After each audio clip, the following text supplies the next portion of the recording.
Halo, Assalamualaikum warahmatullahi wabarakatuh. Selamat pagi semua anak-anak ibu. Apa kabarnya? Ibu harap kalian semua dalam keadaan baik ya. Nah, berjumpa lagi dengan ibu di mata pelajaran otomatisasi tata kelola kepegawaian.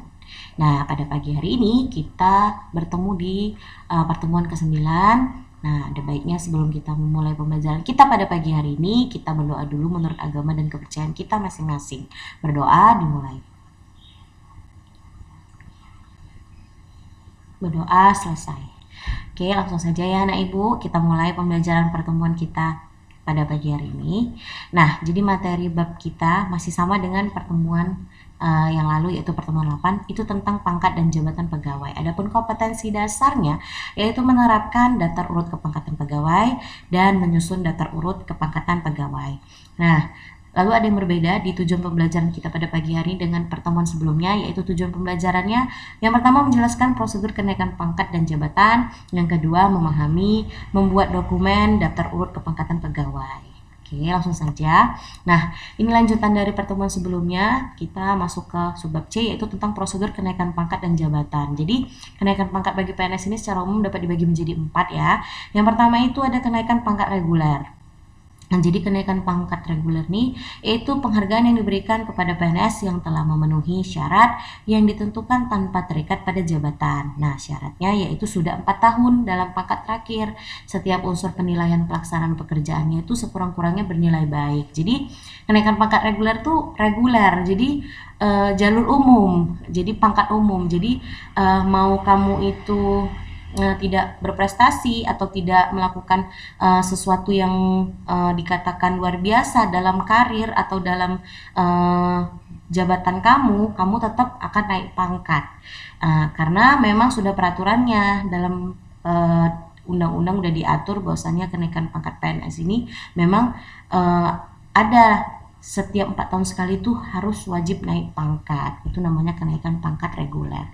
Sedangkan yang kedua yaitu kenaikan pangkat pilihan. Jadi kenaikan pangkat pilihan ini adalah penghargaan atas prestasi kerja pegawai yang bersangkutan.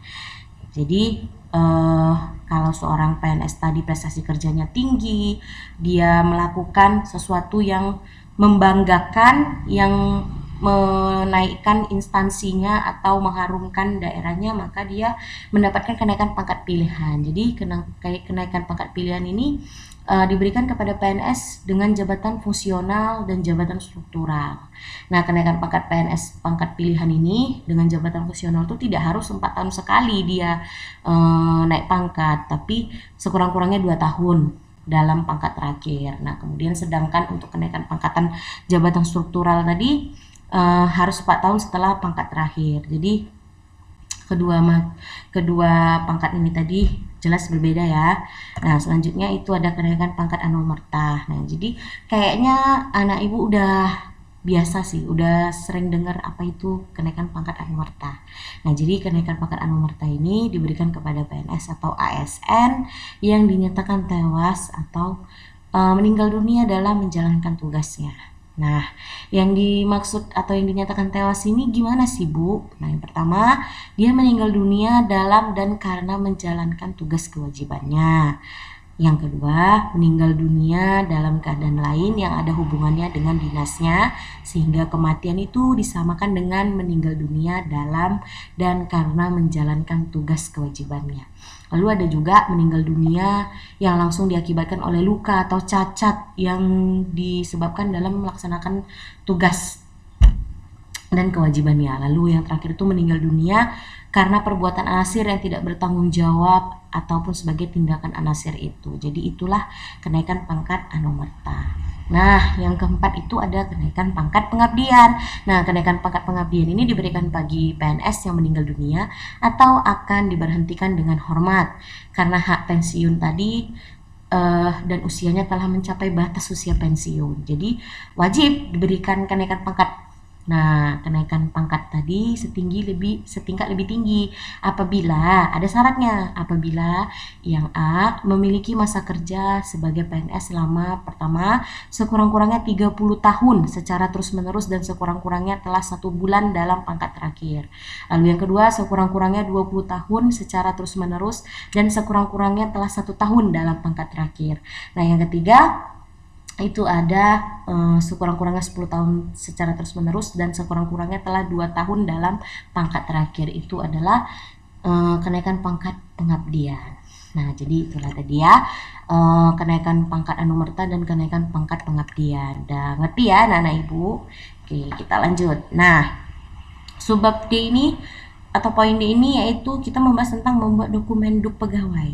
Apa tadi itu duk? Daftar urut ke pangkatan. Ingat ya, duk itu daftar urut kepangkatan. Jadi duk PNS ini itu dibuat berdasarkan landasan hukum. Jadi semua ada landasan hukumnya, nggak asal-asal. Nah, yang pertama itu diatur dalam pasal 18 ayat 5, pasal 20 UPK 1974 dan peraturan pemerintah nomor 15 tahun 1979 tentang daftar urut kepangkatan pegawai negeri sipil. Jadi apa sih Bu sebenarnya duk itu?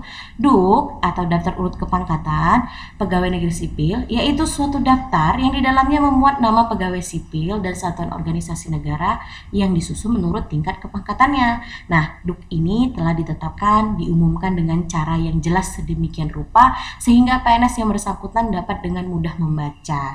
Jadi terpampang di setiap peraturan-peraturan PNS ya, duk itu gitu. Nah, selanjutnya ada tata cara penentuan nomor urut dalam duk. Jadi dalam duk ini tidak boleh ada 2 nama PNS yang sama nomor urutnya. Jadi misal ibu diangkat menjadi PNS, nah ibu tidak akan punya duk yang sama dengan orang yang lainnya.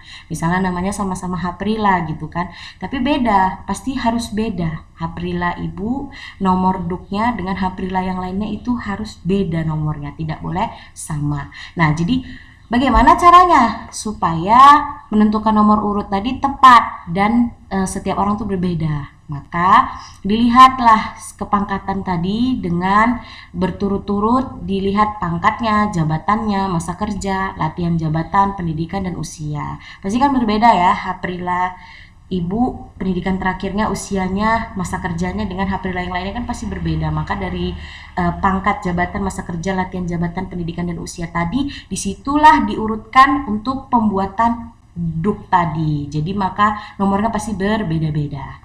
Oke, selanjutnya pembuatan duk. Nah, cara pengisian duk gimana Bu? Itu yang pertama ada penulisan nomor urut, penulisan nama, NIP, golongan atau ruang pangkat terakhir, penulisan TNT, nama jabatan, eselon, penulisan tamatan eselon, penulisan tahun masa kerja, bulan masa kerja, nama diklat jabatan, tahun diklat, jumlah jam diklat, nama pendidikan, lulus tahun, tingkat ijazah, tanggal lahir, catatan mutasi, dan penulisan keterangan.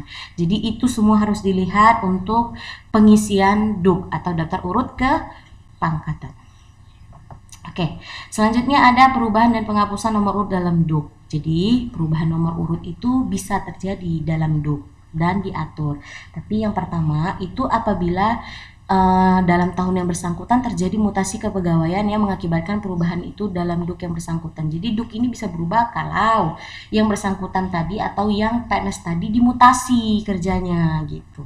Lalu setiap mutasi kepegawaian misalnya kenaikan pangkat, penurunan pangkat, pengangkatan dalam jabatan, pemindahan, pemberhentian, meninggal dunia, promosi itu mengakibatkan perubahan nomor urut dalam duk.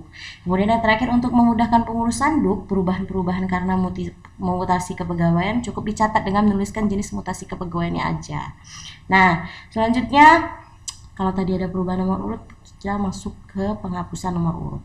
Jadi penghapusan itu juga bisa dilakukan dalam duk. Nah, bagaimana sih Bu kok bisa dihapus gitu? Nah, maka nomor urut PNS itu dihapuskan dari duk apabila 1. Pegawai tersebut diberhentikan sebagai PNS, kedua, pegawai tersebut meninggal dunia, yang ketiga, pegawai tersebut pindah instansi. Oke, selanjutnya penggunaan duk. Nah, jadi penyusunan duk ini dapat digunakan sebagai yang pertama salah satu bahan objektif dalam melaksanakan pembinaan karir untuk para pegawai negeri sipil. Lalu dengan duk pembinaan karir PNS ini dapat dilakukan secara objektif. Nah, yang namanya pembinaan karir itu meliputi apa aja? Itu meliputi kepangkatan, penempatan, pengiriman, untuk mengikuti latihan jabatan, dan lainnya.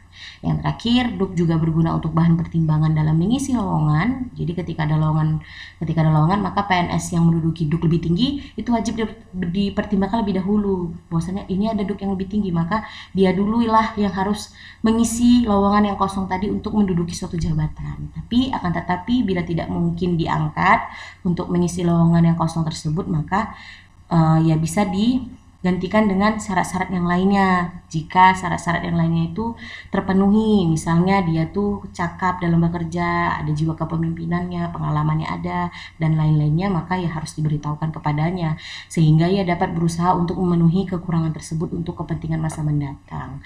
Nah, jadi itu adalah penggunaan DUK. Jadi udah jelas ya anak-anak ibu, di satu semester ini kita belajar daring, kita membahas dari apa itu PNS, apa itu pengangkatannya, gimana cara ngelamarnya, apa itu formasinya, sampai penggajian, dan yang terakhir ini adalah tentang kenaikan pangkat atau pembuatan nomor DUK tadi ya.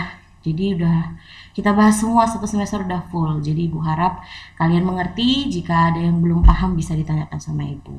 Nah, sebelum kita mengakhiri pembelajaran kita pada pagi hari ini, ada baiknya kita berdoa menurut agama dan kepercayaan kita masing-masing. Oke, kita mulai ya. Berdoa dimulai. Berdoa selesai. Nah, terima kasih ya anak-anak ibu masih tetap semangat ikutin pembelajaran daring kita sampai pertemuan kita hari ini. Yang terakhir, semoga anak-anak ibu tetap sehat, jaga kesehatan, dan tetap rajin buka bukunya di rumah.